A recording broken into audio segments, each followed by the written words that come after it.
तो एक चोर उचक्के डाकुओं की तरह राजनीति करने वालों की औकात कुछ नहीं हो सकती, हैसियत हो सकती है सरकार बनाने की। जब से 12 लाख डिसलाइक आए हैं जिसे छुपाते फिर रहे हैं मोदी जी, तो तब से किसी पे कॉन्फिडेंस नहीं है। बिहार का बेटा दिखाई नहीं दे रहा, गुजराती बाबू ला के बिहार में बिठा रहे हैं जो अपने जमाने में नाकाम हो चुका।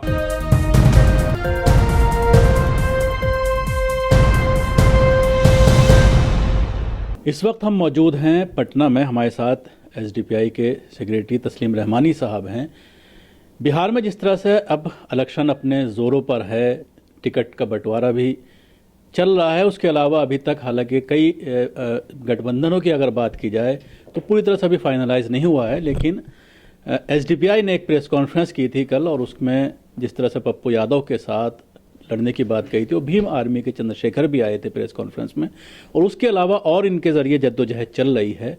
किस तरह का ये गठबंधन बनने जा रहा है, और उसके साथ ही AIMIM इनके साथ क्यों नहीं आ पा रही है, और उसका क्या नुकसान हो सकता है, और बिहार में क्या सियासी हैसियत है एसडीपीआई की, इस पर हम उनसे बात करेंगे। तस्लीम साहब, क्या कहना चाहेंगे? अभी तक जिन 3 पार्टी मिलकर आप लोग लड़ रहे हैं, और उसके अलावा और जद्दोजहद आपके जरिए चल रही है, लेकिन AIMM का बात अगर हम बात करते हैं तो मुसलमानों में उसको लेकर बेचैनी है कि आपको उनको भी साथ लाना चाहिए। देखिए, बुनियादी तौर पर एक बात तो ये समझें कि अभी जो ये ज़माना है ये गठबंधनों की सियासत का ज़माना है। अब कोई भी एक, अगर आप बिहार में और से उठा के देख लें, चाहे नीतीश कुमार हो, चाहे बीजेपी हो, चाहे कांग्रेस हो, आरजेडी हो, कोई भी हो, मैं ये बात यकीन से कह सकता हूं कि बिहार की 243 असेंबली सीट पे कैंडिडेट खड़ा करने की पोजीशन में कोई भी नहीं है। ऐसे में तो गठबंधनों की ज़रूरत है, और पूरे देश में भी गठबंधन की सियासत है। एसडीपीआई जो बुनियादी ज़मीनी हकीकतें हैं उनको पेश नज़र रख के ही सियासत करती है। इसलिए हमने चाहा कि हम लाइक माइंडेड जो फोर्सेस हैं उनके साथ एक गठबंधन हो। उसमें हमने MIM को भी शरीक किया और उनसे भी राब्ते किए, पप्पू यादव साहब से भी किए। तो जो लोग अभी एज ऑन डेट हमारे करीब आ गए, चूँकि वक्त कम है इसलिए हमने वो अनाउंस कर दिया, जो आ चुके थे। जो आने वाले हैं वो 1-2 दिन में और हो जाएंगे। बहुत पोटेंशियल फोर्सेस हैं, आप यकीन कीजिए, जो इस गठबंधन को ज्वाइन करेंगी, और ये मेन स्ट्रीम का एक गठबंधन बनता हुआ लोगों को दिखाई देगा। MIM भी इसमें वेलकम है, अगर उनकी लीडरशिप, हमने तो पहले भी राब्ते किए आपसे, हमने अर्ज़ किया था, उन्होंने रिस्पॉन्ड नहीं किया था, लेकिन अब जो ये बड़ा ग्रुप बन रहा है उसमें भी उनका खैर मकदम है। अगर वो तशरीफ लाना चाहते हैं तो मोस्ट वेलकम। बिहार की सियासत में एक बात चल रही है कि पप्पू यादव को कोई अपने साथ नहीं ले रहा है, और पप्पू यादव की कोई सियासी हैसियत है नहीं। उसके अलावा अगर आपकी बात करें, चंद्रशेखर की बात करें, तो उसके बारे में भी खासतौर से मुसलमानों में ये कहा जा रहा है कि इनकी बिहार के अंदर कोई कैडर नहीं है। नहीं तो जिनकी हैसियत है उन पर एतबार भी नहीं है लोगों को। NDA पे को अगर ये कहा जाए सो कॉल्ड हैसियत, हैसियत तो खैर वोट पे पता चलती है, लेकिन जो टेस्टेड लोग हैं उसमें नीतीश कुमार की बिहार की सियासत में अब क्या हैसियत है, लालू प्रसाद यादव की बिहार की सियासत में है औकात क्या है। मैं हैसियत के अलावा एक बहुत सख्त लफ्ज़ इस्तेमाल कर रहा हूँ, तेजस्वी की प्रसाद की अभी औकात क्या है। अगर हुकूमत साजी किसी चीज़, किसी पैमाना है हैसियत का, तो ये इनकी हैसियत हो सकती है कि हुकूमत बना लें। औकात क्या है?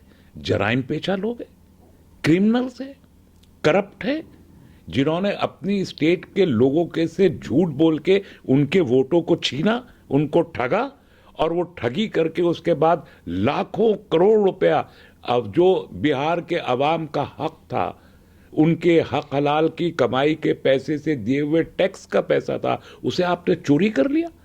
तो एक चोर उचक्के डाकुओं की तरह राजनीति करने वालों की औकात कुछ नहीं हो सकती, हैसियत हो सकती है सरकार बनाने की। आपने तेजस्वी का जिक्र किया। अगर बात करें गठबंधन की कांग्रेस के साथ, तो बहुत कम सीटें देने की बात चल रही है। तो ऐसे में क्या आप कांग्रेस से बात नहीं कर रहे कि कांग्रेस आपके साथ मिलकर के इलेक्शन लड़े?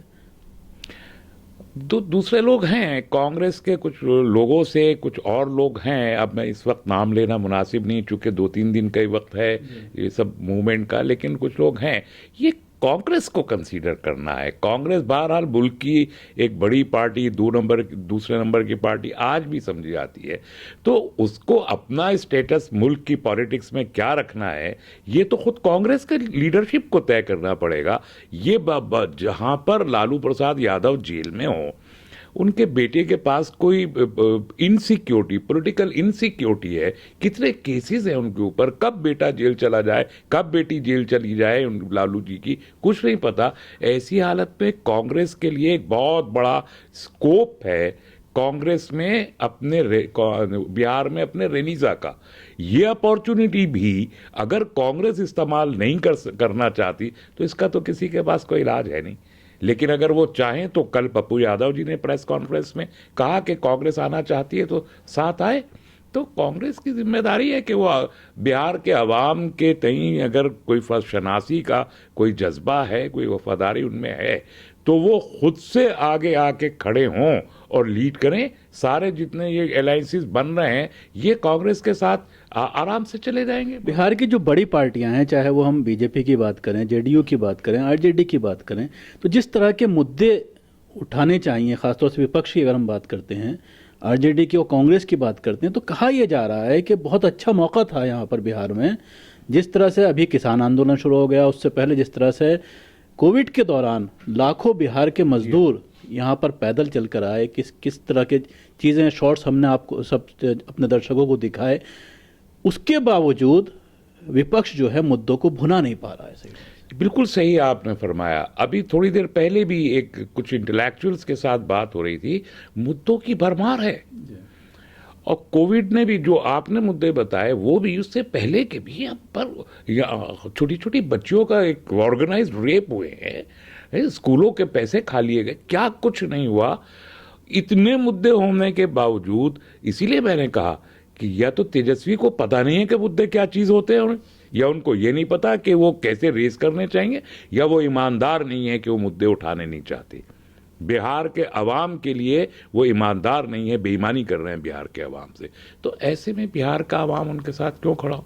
मुद्दों की भरमार है, बिल्कुल तराई तराई। मैंने कहा इसीलिए दोनों गठबंधन से लोगों का मोह भंग हो चुका है, नाराज हैं बुरे तरीके से, और इसीलिए एक सियासी अल्टरनेटिव की जरूरत है। और वही कोशिश हम कर रहे हैं। पप्पू यादव जी भी उसमें आए हैं, चंद्रशेखर भी आए हैं, बीएमपी भी आया है, हम लोग हैं, और लोग भी आते चले जा रहे हैं अभी तो बहुत तेजी के साथ। तो एक अल्टरनेटिव, वायबल अल्टरनेटिव जिसे देखकर, क्योंकि अल्टरनेटिव पॉलिटिकल लोगों को बनाना पड़ेगा। अवाम चाहते हैं एक ऑप्शन, थर्ड ऑप्शन चाहते हैं, वो अवाम नहीं बनाएंगे, वो पॉलिटिकल पार्टीज को बनानी है। उसकी कोशिश हम कर रहे हैं कि वो बन जाए और अवाम का उस पर भरोसा हो, ये सबकी हैसियतें और औकातें पता चल जाए। बीजेपी ने नारा दिया है आत्मनिर्भर बिहार का, और उसके अलावा अगर आप जाते हैं हेडक्वार्टर में बीजेपी के पटना के ऑफिस में, तो देखने में ये आ रहा है कि सिर्फ एक ही चेहरे के होर्डिंग्स वहां पर मोदी के, अमित शाह गायब हैं। नहीं, अमित शाह भी नहीं, ये तो बिहार का मामला है। तो आप सुशील मोदी का ले आते चेहरा, आप किसी पे कॉन्फिडेंस नहीं है। जब से 12 लाख डिसलाइक आए हैं जिसे छुपाते फिर रहे हैं मोदी जी, तो तब से किसी पे कॉन्फिडेंस नहीं है। बिहार का बेटा दिखाई नहीं दे रहा, गुजराती बाबू ला के बिहार में बिठा रहे हैं जो अपने ज़माने में नाकाम हो चुका। मल नरिशमेंट के जितने केस और करप्शन के और कम्युनल वायलेंस के जितने केस गुजरात के सिर बढ़े गए, हिंदुस्तान में कहीं नहीं हुए। तो आप जो लैक ऑफ कॉन्फिडेंस, सिर्फ आप भुनाना चाहते हैं कम्युनल एजेंडा को, फिर उस बुनियाद पर आप सरकार बनाना चाहते हैं। लेकिन बिहार बहुत एक मुख्तलिफ स्टेट है।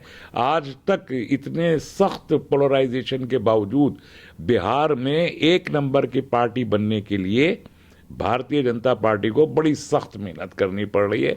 बिहार के अवाम ने बनने नहीं दिया अभी तक। सीटों का बंटवारा नहीं हो पा रहा। लोक जनशक्ति पार्टी, बीजेपी और जेडीयू में कहीं ना कहीं लोक जनशक्ति पार्टी के चिराग पासवान की अगर हम बात करें, तो उनके जिस तरह के बयान बार बार आ रहे हैं, वो मोदी को खत दिख रहे हैं सुशासन बाबू के खिलाफ, तो कहीं किस तरह से आप इसको देखते हैं? देखिए, जंग वही है, बीजेपी की बहुत शिद्दत के साथ ये कोशिश है कि वो बिहार में एक नंबर की यानी जो सीट्स हैं वो ज़्यादा सीट बीजेपी जीते और नीतीश कुमार दूसरे नंबर पर रहे। ये एक जंग है, कोल्ड वॉर है, और उस कोल्ड वॉर में गालिबन चिराग पासवान को और इनको यूज़ करने की कोशिश बीजेपी की जानिब से की जा रही है। तो बहरहाल अगले 2-3 दिन में उनको 10-12 सीट मिल भी गई तो उनको जितनी जीतनी है वही जीतेंगे। कुछ सीटें क्या ये मान के चला जाए कि रिजल्ट के बाद अगर हो सकता है कि हालात दूसरे बने और सरकार जो है किसी और के साथ मिलकर बने? यकीनी तौर पर ये बहुत इसमें कोई हैरानी नहीं होगी कि 10 नवंबर के बाद जो नताइज आएंगे तो ये सारे के सारे कम्बिनेशन बदल जाएं और कोई नई चीज़ सामने आए। बिहार में सारे जो गठबंधन है एक दूसरे से गड़बड़ होते हुए एक नई तस्वीर उभर के आएगी, इसकी उम्मीद हमें ज़्यादा है। तो असल राजनीति बिहार में 10 नवंबर के बाद होगी। शुक्रिया थे तस्लीम रहमानी साहब जो हमसे बात कर रहे थे बिहार की सियासत को लेकर। पटना से कैमरा पर्सन कौसर अलवी के साथ न्यूज़ मैक्स के लिए शकील अहमद।